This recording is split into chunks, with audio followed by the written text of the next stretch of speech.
I may disagree with the president, but I respect the office of the president.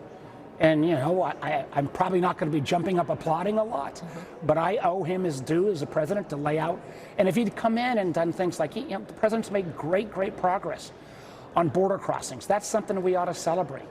But basically declaring economic war on Canada and Mexico, and to see the price effects at the same time that we're walking away from the traditional support for democracies around the world, that's not about lowering grocery prices. I believe President Trump got elected because of the border and trying to lower prices.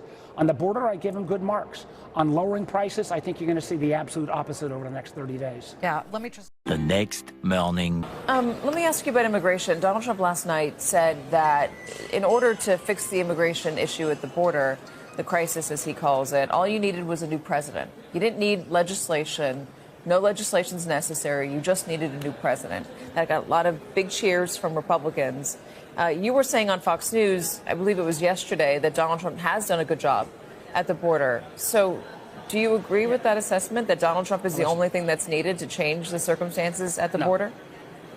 I think it is good that we're at a 25-year low in terms of border crossing. My words yesterday, you know, they were not great. Let me be the first to acknowledge that.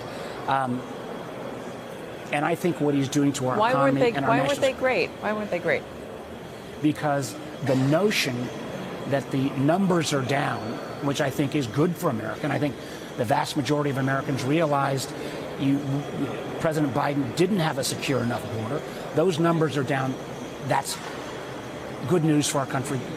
But the idea that that becomes an ability to sanction ICE to have, you know, unfettered immigration raids doesn't make sense. So my choice of words yesterday, you know, I'd like to take them back. I've got a peer-reviewed study right here that says, says you're a pussy.